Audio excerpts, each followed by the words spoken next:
جب ملک فتح ہو گئے اور فتوحات کے دروازے کھل گئے تو حضرت عمر کے بارے میں صحابہ نے مشورہ دیا کہ اب یہ بوڑھے ہو گئے ہیں اور فتوحات ہو گئی ہے، اب ان کی زندگی بڑی مشقت والی ہے، انہیں چاہیے کہ اچھا کھائے، اچھا لباس پہنے، کوئی خادم رکھ لے جو کھانا پکایا کرے اور لباس اور آرام کا خیال رکھے۔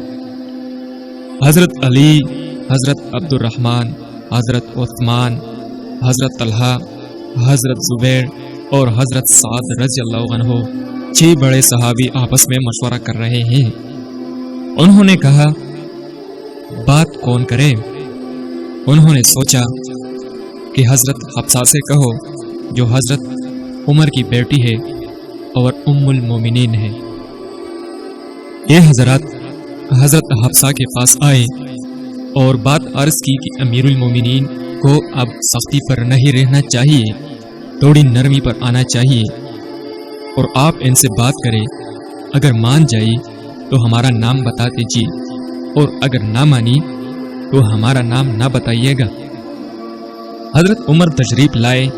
حضرت حفصہ نے کہا ابا جان، اب آپ بوڑھے ہو چکے ہیں، اگر آپ خادم رکھ لیں جو آپ کے لیے کھانا پکایا کرے اور لباس اچھا پہن لیا کرے، آپ کے پاس دور دور سے وفد آتے ہیں، کچھ آرام کر لیا کرے۔ حضرت عمر رضی اللہ عنہ نے فرمایا حفصہ، یہ بات کس نے تجھ سے کہی؟ فرمایا کہ پہلے آپ یہ بتاؤ کہ مانتے ہو کہ نہیں۔ حضرت عمر نے فرمایا کہ اگر مجھے یہ پتا چل جائے کہ یہ بات کس نے کہی ہے تو میں مار مار کر ان کے چہرے لہو لہان کر دوں۔ اے حفصہ، گھر والے کو پتا ہے کہ گھر کے حالات کیسے ہیں، تو نبی کی بیوی ہے، تجھے اچھی طرح یاد ہے کہ حضور اکرم دنیا سے تشریف لے گئے اور کبھی پیٹ بھر کر کھانا نہیں کھایا۔ اے حفصہ، تجھے اچھی طرح یاد ہے کہ تو نے ایک مرتبہ چھوٹی سی میز پر آپ صلی اللہ علیہ وسلم کے لیے کھانا رکھ دیا تھا، اور حضور آئے تو آپ صلی اللہ علیہ وسلم کے چہرے کا رنگ بدل گیا تھا، اور آپ صلی اللہ علیہ وسلم نے فرمایا کہ کھانا نیچے رکھ، میں کھانا میز پر نہیں کھاؤں گا۔ آپ نے کھانے کو نیچے رکھ کر کھایا تھا۔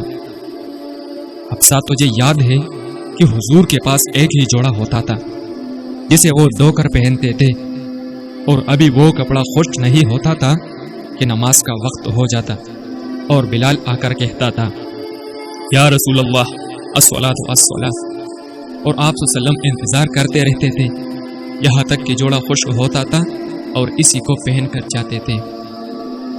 اے حفصہ، تجھے اچھی طرح یاد ہے تیرے گھر میں ایک ٹاٹ تھا جسے دہرا کر کے بچاتی تھی، رات کو آپ صلی اللہ علیہ وسلم کے آرام کے لیے چوہرا کر کے بچا دیا۔ آپ صلی اللہ علیہ وسلم نے فرمایا اے حفصہ، اس ٹاٹ کو دہرا کر دے، اس نے رات کو کھڑا ہونے سے مجھے روک دیا۔ اے حفصہ، تجھے اچھی طرح یاد ہے کہ ایک عورت نے حضور صلی اللہ علیہ وسلم کو 2 چادریں ہدیہ میں بھیجی تھی، ایک چادر پہلے بھیج دی اور ایک چادر دیر سے آئی، تو آپ صلی اللہ علیہ وسلم کے پاس کوئی کپڑا ہی نہیں تھا۔ اسی چادر کو آپ صلی اللہ علیہ وسلم نے کانٹوں سے اور گانٹ لگا کر اسے پہن کر جا کر نماز پڑھائی تھی۔ جب موت کا وقت قریب آیا تو بیٹے نے سر کو گود میں رکھا ہوا تھا، آپ نے فرمایا میرا سر زمین پر ڈال دے۔ حضرت عبداللہ کو سمجھ نہیں آئی کہ یہ کیا کہہ رہے ہیں، پھر کہا بیٹا میرا سر زمین پر ڈال، مجھے یاد نہیں کیا لفظ فرمایا، تربت یادک، یا یوں فرمایا تخت امک، تیری ماں تجھے روئے تیرے ہاتھ توڑے، مجھے زمین پر ڈال دے، میں اپنے چہرے کو خاک آلود کرنا چاہتا ہوں تاکہ میرا مولا کو مجھ پر رحم آ جائے۔ یہ وہ عمر ہے جس کے بارے میں حضور صلی اللہ علیہ وسلم نے فرمایا اگر میرے بعد کوئی نبی ہوتا تو وہ عمر ہوتا۔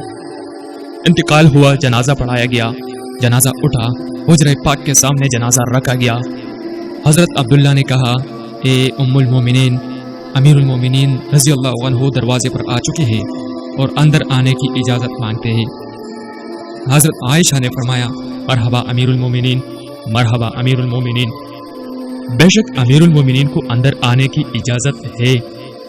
میرے بھائیوں، اللہ نے دکھا دیا کہ جو نبی کے طریقے پر چلتا ہے میں اسے کیسے ساتھ ملاتا ہوں۔ چنانچہ حضرت عائشہ نے اڑنی سر پر رکھی اور باہر نکل گئی، اور حضرت عمر رضی اللہ عنہ کو حضور صلی اللہ علیہ وسلم کے پڑوس میں دفن کیا گیا۔ آپ صلی اللہ علیہ وسلم نے فرمایا، میں قیامت کے دن اٹھوں گا اور میرے دائیں طرف ابو بکر ہوگا اور بائیں طرف عمر ہوگا، اور بلال رضی اللہ عنہ میرے آگے آگے اذان دیتا ہوگا۔